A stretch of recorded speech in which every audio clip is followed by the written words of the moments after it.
Во Македонија секоја година околу 6.000 луѓе заболуваат од карцином.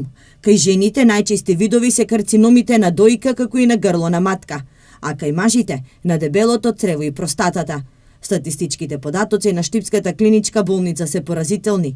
Од 2 до 3 пациентки со дијагноза карцином на дојка дневно се оперираат во Штипската болница, што укажува на фактот дека месечно со оваа дијагноза се оперираат од 20 до 30 жени од целиот источен регион. На дневна база може да се каже дека од источниот дел има 2 до 3 пациенти кои што се оперираат од карцином на дојка.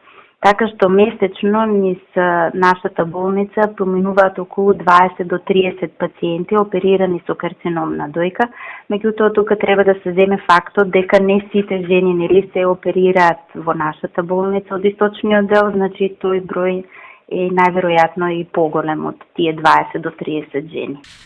И додека жените ја бијат битката со карциномот на дојка, кај мажите расте бројот на карцином на простата.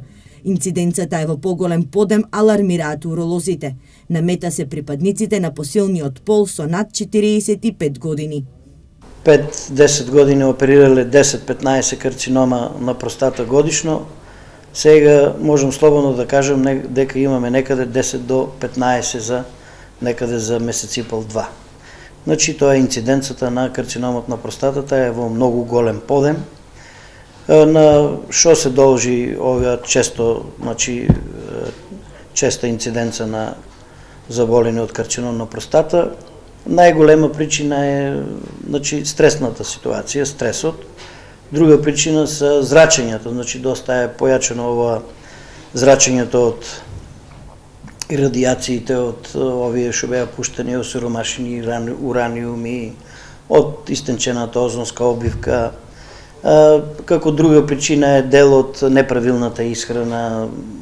Само минатата година во Македонија се откриени нови 1200 случаи, или во просек кај 4 жени дневно лекарите дијагностицираат карцином.